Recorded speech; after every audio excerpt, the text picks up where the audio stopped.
You've seen through ticket sales that there is still a huge audience for a Shania Twain show.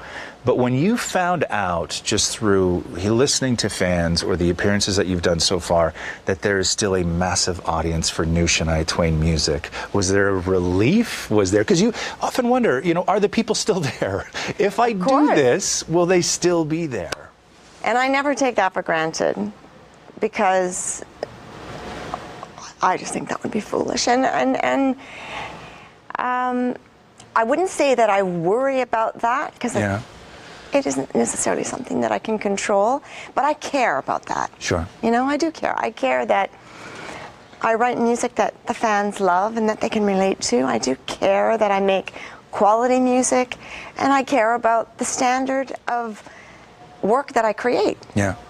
How old's your son now? 15. 15, going to be 16 soon? Yes. Okay. This summer. What is it like to try and release a new record while having a kid almost 16 years old at home, dealing with sort of that? I mean, talk to me. This is, I mean, you haven't released a record having to deal with that kind of stuff before. Well, I time everything around his life and his schedule. Which every working mother knows what that's all about. Does he appreciate that as much as you would like him to? I think he does. Oh, really? Yeah, he's very supportive. Okay. You know, at 15, they're mature enough now. He's quite mature, and he really does appreciate it. Okay. I try to do it all well. You know, I'm quite traditional as a parent. I like sit-down dinners. I like cooking breakfast on Sunday mornings. I like, you know, making his lunch and doing the school runs. So I'm very involved, and I love family, and I love home. But I love my work as well. And the way to balance it now in the moment is to plan around summers and school schedules and so on, which takes a lot of advanced preparation. Yep. But now, you know, in the summer, he's at 15, traveling on his own now. He's off to Europe and working in studios, and then, you know, he'll travel with his dad and go around to some football games, and while I'm, you know, so he's musical, preparing my album release. Right. So he is musical, though. Yes. Yes. Did you encourage that, or no? I didn't. Not at all. I didn't discourage it. I was very neutral. Okay. I wanted him to find it on his own. He doesn't want to perform. He loves to arrange and compose and produce. Right. That's what he loves to do. That's incredible. Yeah.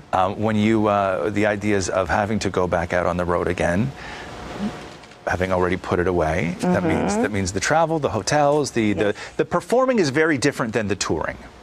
Yes. Well, the touring is just taxing because of the schedule, and traveling is tiring. You're going in and out of time zones.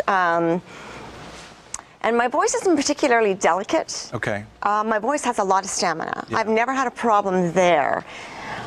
But this new issue that I've got with the nerves and the laryngeal weakness that's there takes a lot more physical preparation. Okay. So it's more on the athletic side that it's tiring. So I have to warm up for an hour and a half, and then I've got a 90-minute show on top of it. It's long, yeah. I talked to you when you had just turned 50, and you had said your goal was to release this record while you were still 50. Oh, I know.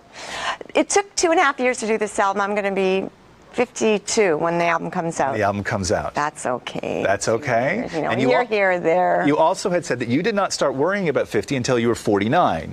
At the last minute, it all sort of hit you. Now that 50 has happened. Yeah. See ya. Well, spontaneous emotions. I don't like living too far in the future, like I'm saying to you. You know, why worry about 50 when you're 45? Right.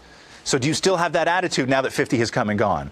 Yeah, totally. Yes. I'm easy into this. I have no problem with the aging thing.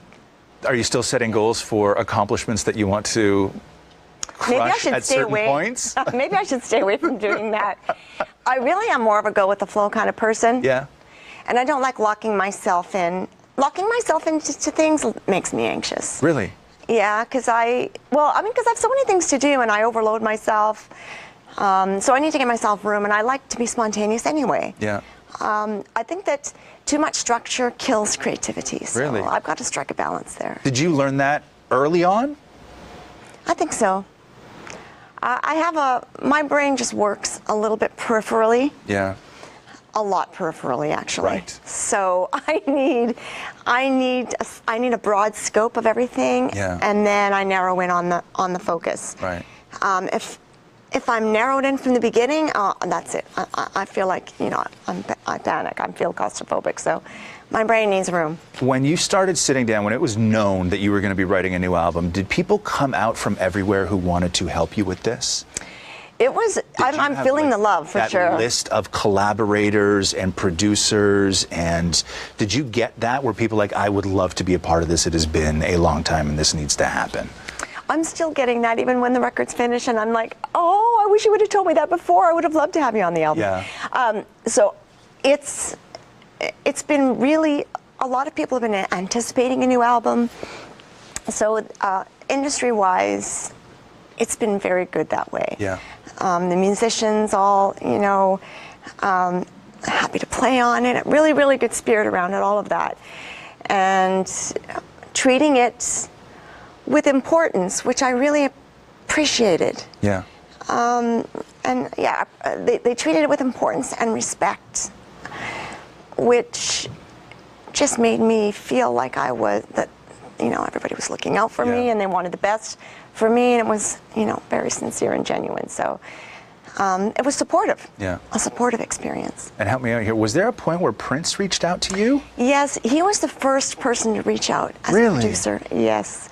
And he was the first person when I was still in the middle of, I was still only separated at that point. I hadn't, I was nowhere near getting my voice together yet.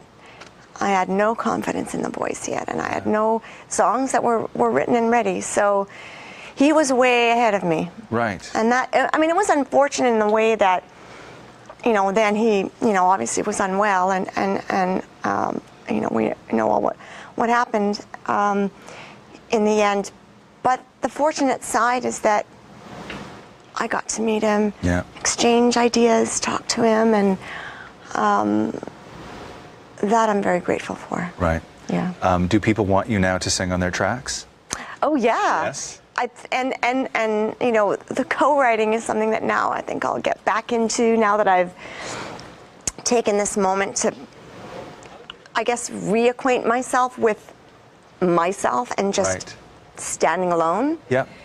I just needed to do it for me. But yeah, now I look forward to collaborating. Yeah. I know it will be really fun.